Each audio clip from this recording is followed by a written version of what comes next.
Welcome to Gainz Podcast, the number one cooking show in America. We're almost there, I think, Gainz Nation. We're looking for 160 to make sure the internal temperature is cooked. You don't want raw dough. Yes, we did it! What kind of bread? What kind of bread are you cooking? It's just a basic white bread. Was I'll that give you some Was that your nickname in high school? basic white bread. Actually, it was. So I'll give you some tips, actually, Gainz Nation, if you'd like. From like a bread making we're perspective. turning into Greg Knuckles here. Oh no. Oh yeah, that's true. Well, we didn't do the whole guest podcast thing. So it's really important for you to bloom your yeast because how your yeast begins to interact with your flour is extremely important. So a pro tip is you want to create what's called a homogeneous mixture of your water, and I like to add sugar because sugar speeds up the respiration rate of the yeasts. So let's see if I can get this out. Don't fail me now. Oh, beautiful loaf. Check it out. Look at that color, Gainz Nation. So I like to heat my water to a temperature of about 100 to 115 at approximately 119, 120 degrees. That's when yeast can get killed off. So I heat my water to that temperature. Then I add about a tablespoon of, if I'm going to do just one loaf, that one loaf, I added a tablespoon of sugar. And I stir it really, really good. The reason why I stir it very, very, very well is because I don't want any sugar crystals on the bottom. Here's the reason. So let's say I'll try and draw it out actually. Why not? All right, so here's my notes for the podcast today. Let's go here. All right, so this is our bowl. This is the water here, and this is the sugar at the bottom, okay, we'll say. If this is how the sugar is sitting, it's going to slowly start to dissolve based off of, I can't think of the principles, but essentially this wants to become a homogeneous mixture, but it's facing different pressures to become one. So you're going to then add the yeast here. So these little yeast particles, they go in and they'll be mixed throughout, but for the most part, they sit at the top and you'll see it bloom kind of like this over time. The reason why I like to mix the sugar really well is so that sugar crystals are spread throughout the container level. And that way the yeasts are able to grab onto the sugar, because the yeast is going to be mixed in quite well as well, right? That's probably why you do the hot temperatures as well, right? Because it mixes better than like normal room temperature or cold water. It speeds up the rate of growth of the yeast, speeds up the respiration rate of the yeast, exactly. And you'll get this really, really beautiful bloom of the yeast. If I can, I tend to try to leave it for 20 minutes, but the recommendation is about 10. If you leave it for 20, oh my goodness, your dough is so lovely and soft. So once I do that, I add that to the water and yeast after I waited the designated period of time, approximately 20 minutes, to the flour and salt. Now, what I like to do is I like to add a little bit of flour into the bowl, a little bit of salt, mix it in, and then add additional flour on top of that. Mix it in so that the salt is well distributed, because as soon as the salt interacts with the yeast, it's going to stop that respiration process. My apologies. So I still want there to be a little bit of respiration going on between the yeast. I still want them talking, communicating, living their high life. So that's the reason why I mix the salt in and I don't have like a nice like salty layer on the top. That's probably one of the worst things you could do. Then I knead it for about 10 minutes until it's soft or it passes the window test. So you're going to want to pull up your your dough, and you want to be able to see light coming through it, almost as if you can read the lettering on this through the dough itself. If you do that, they call that the window test, and it is properly the gluten has properly been stretched, and you can now begin the first prove. I like to prove until it doubles in size, punch it down, then add my bread mixture to a dough or a bread pan, such as this over here. Voila! And then I like to prove it one more time. Make sure you keep a wet cloth on top so that the bread doesn't dry out. And then I like to cook it at a high heat, anywhere between 400 and 425. I'll go up to 450. The electric oven that I have at my house, I won't go anywhere above 500. Some people like to cook it much hotter. I just can't. Cook it for 30 minutes, and voila, you get a beautiful homemade loaf. It's one of the most delicious recipes or loaves I've ever like kind of stumbled upon. So yeah, that's kind of my pro tips on how to make a white bread, white bread.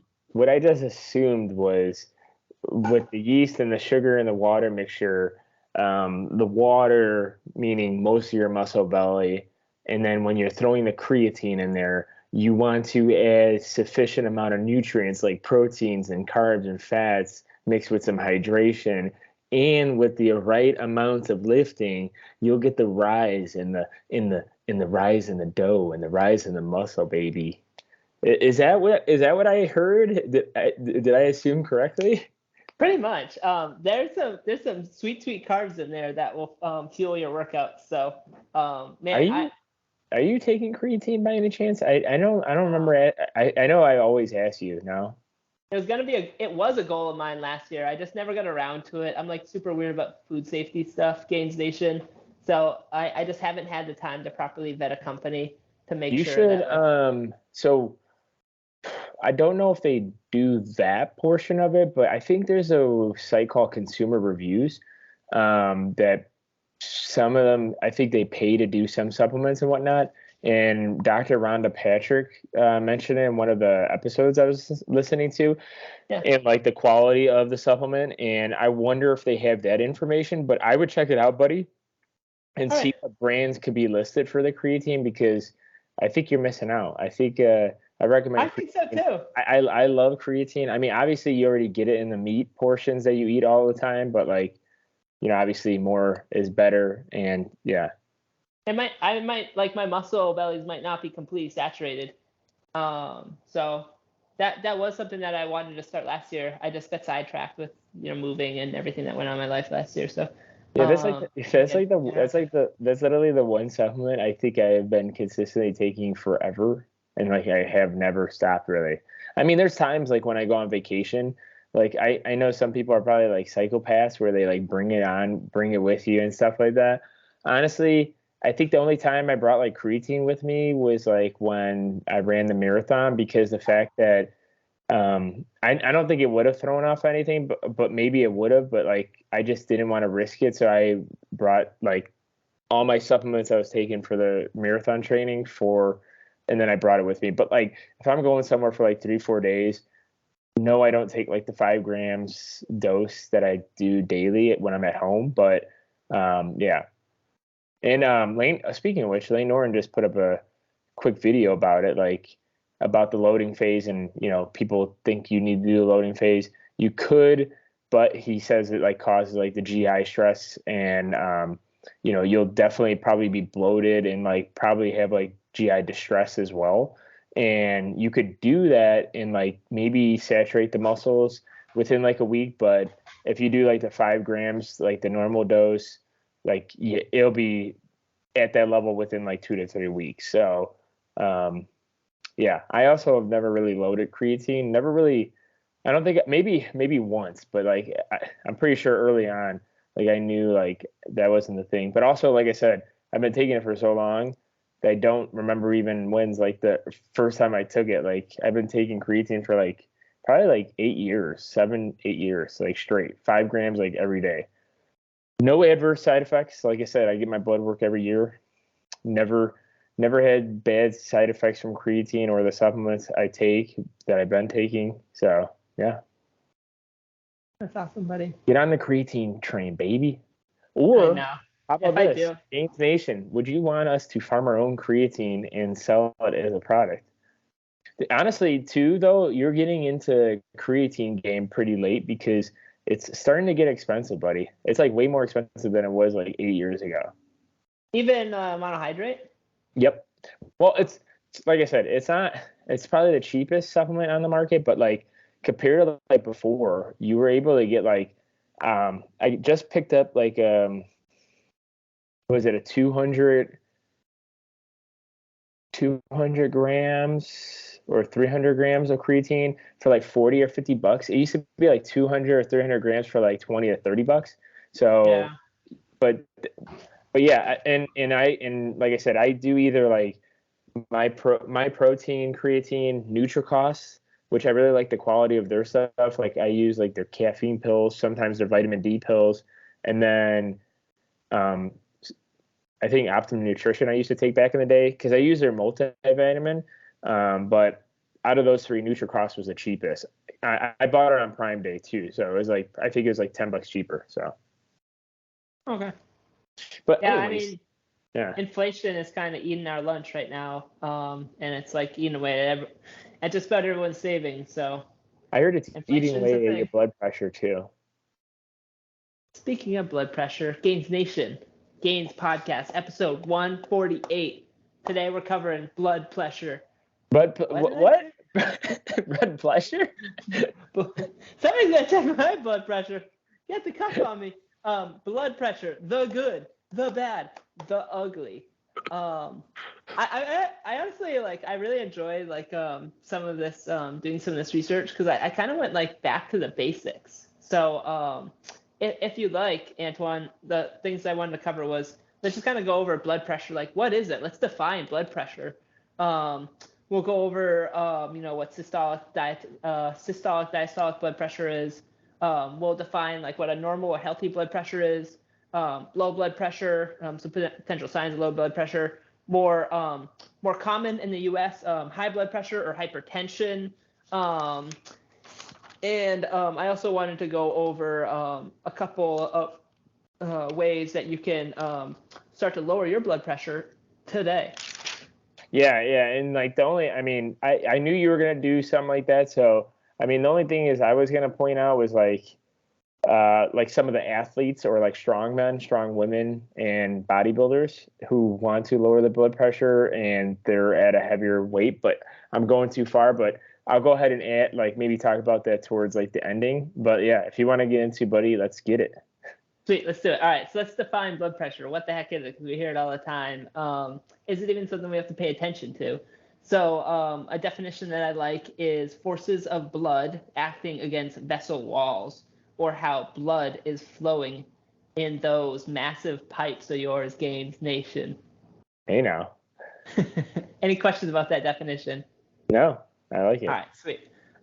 So you don't see this too often anymore, but you might hear this term, so I wanted to bring it up. This is more for manual. I might mess this term up, but I'm gonna go for it. Gainz Nation, sphygmomanometry, something along those lines. But this is with the cuff and with the handheld pump from like your nurse, or you could do it at home too. So when somebody puts a stethoscope in, what they're listening for are what are called carrot cough sounds, and these are just sounds that are emitted as a result of vibrating forces. And these form the basis for your blood pressure measurements. And there's two specific measurements that are being looked at or listened to. For example, looked at for digital, listened to for analog. I believe it'd be called analog. So systolic blood pressure and diastolic blood pressure. What the heck is that? Systolic blood pressure measures the pressure in your arteries when your heart beats. So that is the higher rate. So let's say you get a reading of 120 over 80, and you're told it's mostly normal. It's slightly elevated. but it's at the very bottom of stage 1 pre-hypertension, so you're totally fine. Back in the day, that is considered normal. Now it's sub 120/80, and the measurements are millimeters of mercury. You might see it written MM, capital H, lowercase g. Diastolic blood pressure is the force exerted when the heart is at rest. Also measures the pressure in your arteries when your heart rests between heartbeats. So effectively, what you might hear is your nurse or your partner or yourself, if you're using like an old school blood pressure, so you got the cuff on, and you're pumping it up. You've got your stethoscope in with and you're listening. I think they say like your antecubital space or something like that, but essentially it's like that space right in between your forearm and your bicep. So that's where you essentially want to sneak it in, and you don't want it to be underneath the cuff. You want it to be close to, but not underneath the cuff. So they'll pump it up, pump it up, pump it up. You want to pump it up approximately 20 millimeters of mercury above where you expect it to be. Typically, most nurses will start at about 160. And then they let out a little bit of air, so that goes down at approximately 2 to 3 millimeters of mercury per second. And they listen for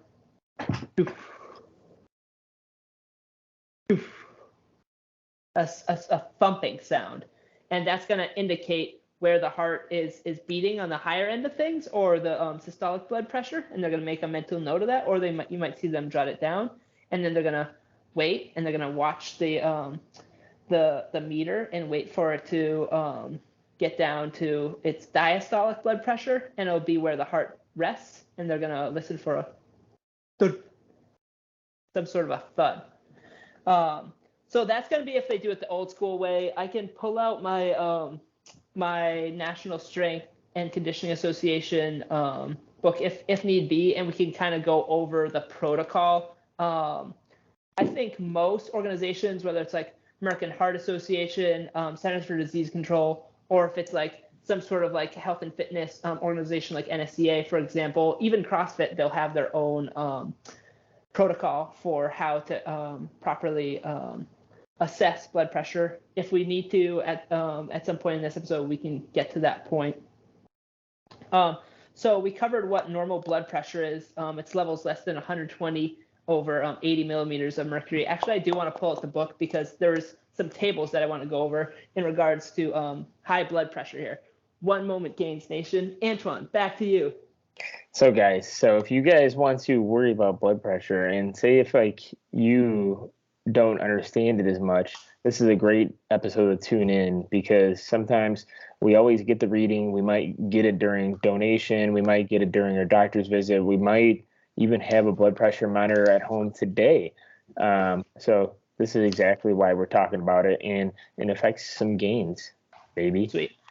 Gains, baby. Okay, so table 11.2, classification of blood pressure for adults 18 years or older. We're looking at National Strength Conditioning Association's essentials of personal training. So they define levels of normal blood pressure, pre-hypertension, stage 1 hypertension, and stage 2 hypertension. And from the best of my knowledge, corresponding to organizations such as American Heart Association, Centers for Disease Control, CDC, and I also checked with Mayo Clinic. These all sync approximately. Make sure to do your own research with a reputable organization. But for educational purposes, which this podcast is just trying to educate here, this is satisfactory. So a normal systolic blood pressure would be considered under 120, and a normal diastolic blood pressure would be considered under 80. And the units is millimeters of mercury. So I'm not going to say the units moving forward. Pre-hypertension would be considered a systolic blood pressure of 120 to 139 and a diastolic blood pressure of 80 to 89. Stage 1 hypertension would be 140 to 159. This may be where your doctor or your medical staff may consider some sort of intervening measure, such as like blood pressure medication, for example, and a diastolic blood pressure of 90 to 99. And stage 2 hypertension, typically this is when they say like, hey, you need to do this, otherwise you could potentially start to experience some really serious negative side effects. And we'll get to that in a second. So for stage 2 hypertension, that's defined as a systolic blood pressure of 160 or greater and a diastolic blood pressure of 100 or greater. And if that's what you're looking at, like,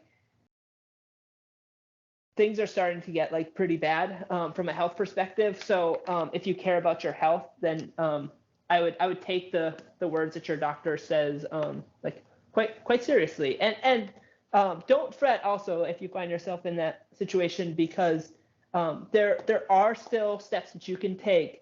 Obviously don't on our word like not take medication, but there are additional steps you can take to hopefully potentially lower your blood pressure.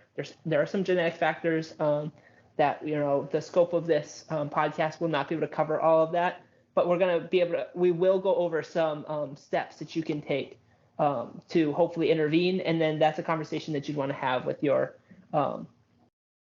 medical staff. Yeah, and real quickly, and I think obviously like the way Roman's saying that too, before we get into it, obviously we're not going against anything, but in the nature of like the podcast and like what's like optimal for us in like living a healthy, strong lifestyle is to dedicate that time in your investment in your life to try to hopefully get adverse or get better effects towards your health, so you don't have to do that for the long term.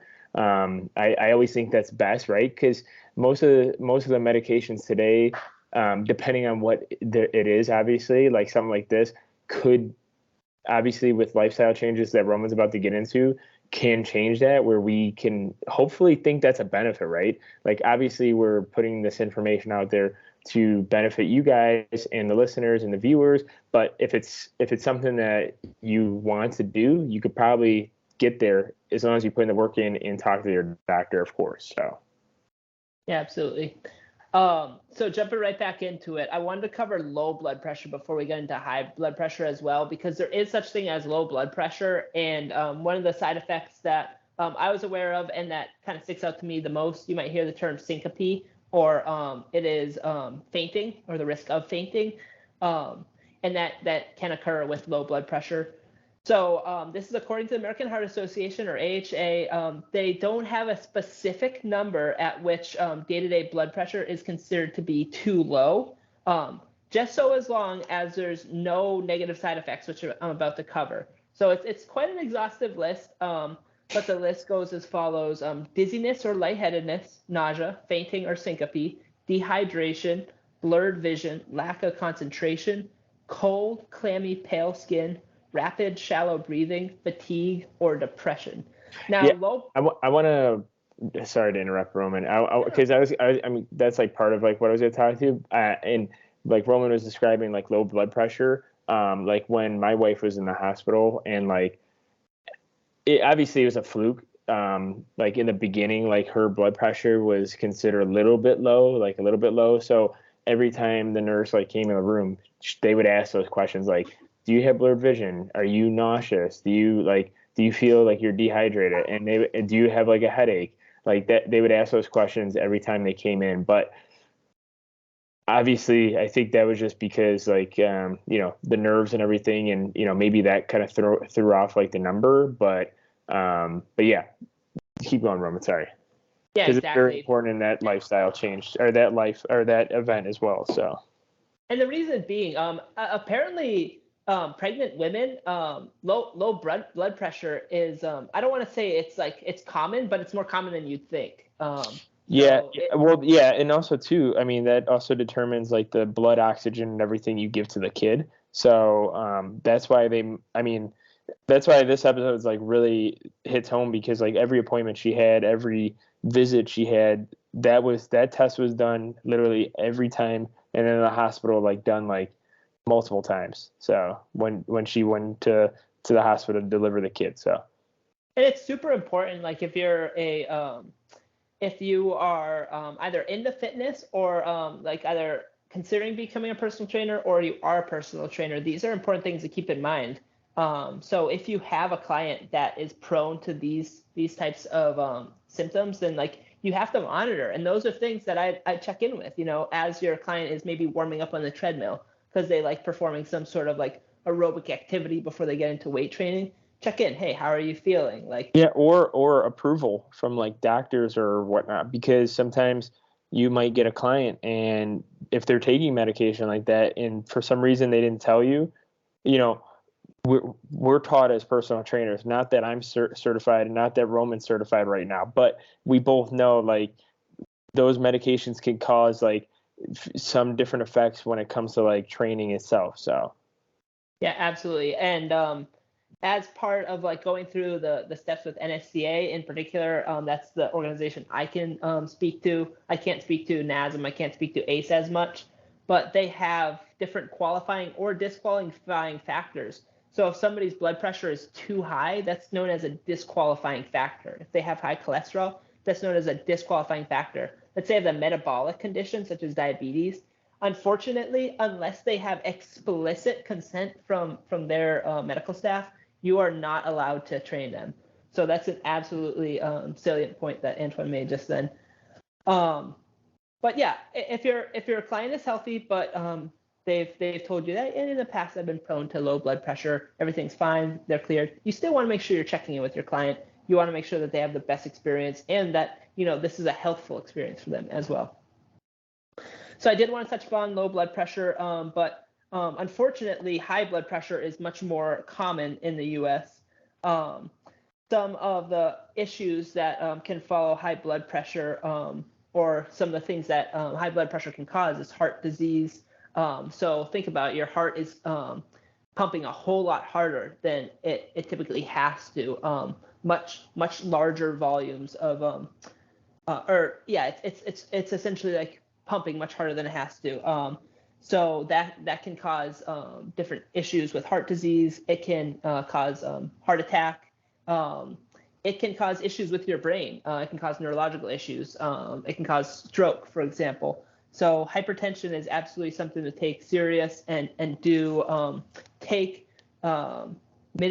steps to mitigate the potential risks of high blood pressure, for example. So that being said, I wanted to go over, there's a quick Mayo Clinic article that went over 10 ways that you can lower your blood pressure without medication. Not saying that you shouldn't take medication, but this is in tandem to, or if you're not prescribed medication today, you may find that some of these steps are appropriate for you. yeah. So the first one is to get on a weight loss plan. So if you lose weight, then that may be an effective means of lowering your blood pressure. Additionally, exercising regularly. This may be an effective means of lowering your blood pressure. Eating a healthful diet. One thing that's like typically talked about in the cholesterol community, for example, something that I keep in mind, slightly different conversation, but the tangential or related conversation is I personally enjoy olive oil. And the reason why I consume olive oil is it is believed that moderate consumption of olive oil can assist in increasing your HDL cholesterol. So tangential point, but I know it's just on my mind. Reducing your salt or sodium intake in your diet. Now, I know this is something that Antoine, because Antoine is a highly active and healthy individual, Antoine actually likes to increase his sodium intake for hydration purposes. Yeah. And I salt the water when I wake up. I salt the water before the gym, baby. Yep. So for different populations, this may be an inappropriate action for you. But yeah, I mean, but like Roman's saying, this is obviously part of like the higher blood pressure category. Obviously because I'm not at that level and I'm at a high activity on, I do that more of the hydration issues or not just hydration, and make sure I'm saturating the muscle properly. So exactly. He does it more for like hydration and also performance reasons. But also too though, I don't probably need to say this, but like if I have a high sodium meal, like say if I have like a bunch of cottage cheese, which typically has like quite a bit of sodium, like I won't put in my water. So it's like it just depends on what you look at it. But go ahead. Sorry. Exactly. Limiting your alcohol and quitting smoking can actually effectively lower your blood pressure. But Arnie said, Arnold was wrong. I think he's had like numerous like open heart surgeries. well, he's got the genetic issue with the heart valve, so he is like that pig heart valve, which needs to be replaced like within like every 5 years.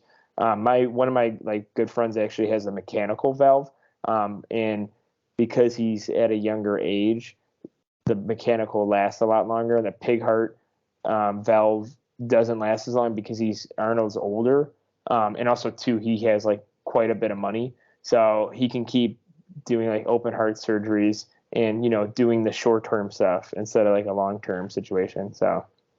And I think it also stands to reason that Arnold like abused steroids for a number of years, so that. Hey man, I think he's one of the healthiest out of all the bodybuilders. So until someone lives that long and looks that good, and I mean, besides like I think Dorian Yates is gonna prove everyone wrong too, because he's not as old as Arnold, but like Dorian Yates and Arnold are like still probably the one of the healthiest and oldest population in bodybuilding that still looks pretty damn good.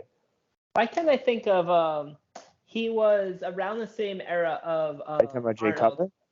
Cutler? No, way before Jay Cutler. Like, Eric Helms likes this pose, but it's kind of like Zane? this.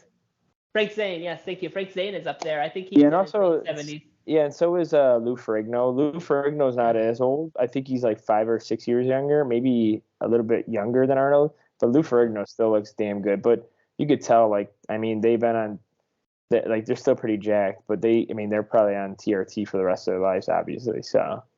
Yeah, exactly. Good sleep hygiene may potentially lower your blood pressure, reducing your stress, potentially monitoring your blood pressure at home, avoiding something called white coat syndrome, and reaching out and getting support. And also too, like to Roman's one about the machine, you can honestly pick one up at like Walgreens for like 20. You can get like a cheaper one for $20 and a nice one for like $40. So I've been meaning to get one. Like I kind of want to get a glucose monitor too. That's like a separate probably podcast that we could talk about, because like digestion with glucose and how it affects like your digestion within different sorts of foods.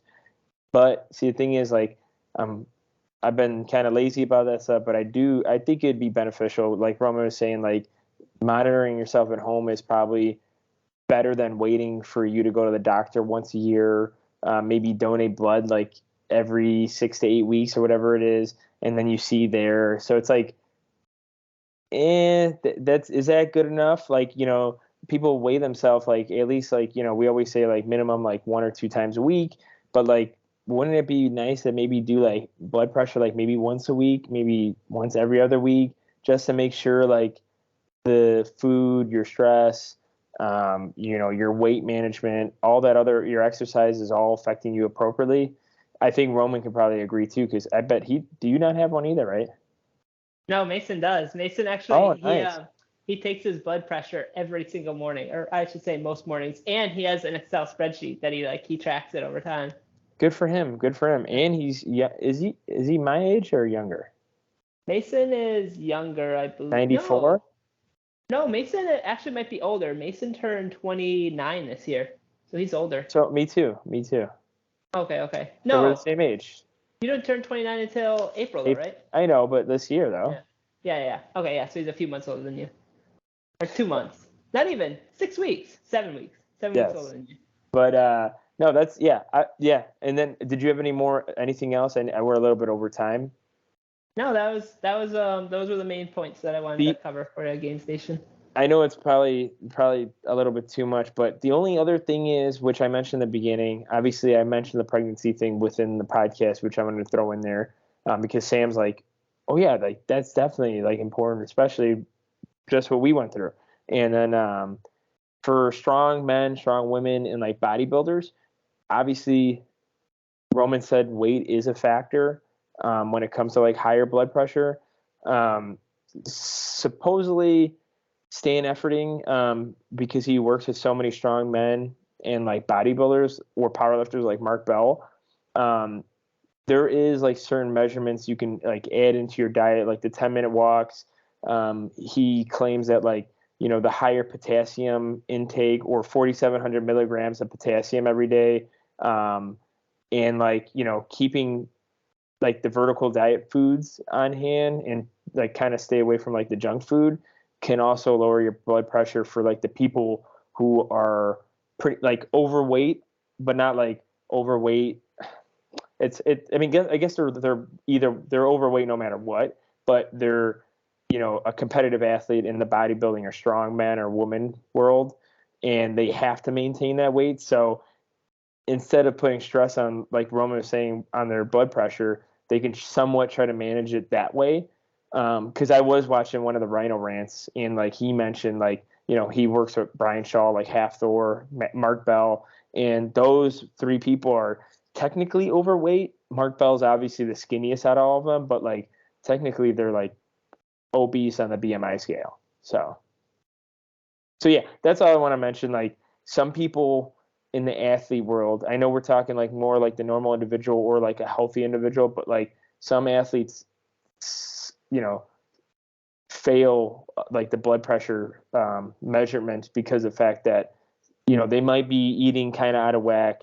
That's why Brian Shaw had to clean up his diet. Halfthor had to clean up his diet, you know, doing all those like sleep hygiene, like Roman was saying and whatnot. So like with sleep apnea, like, you know, if you're a heavier guy, sleep apnea is like the biggest problem.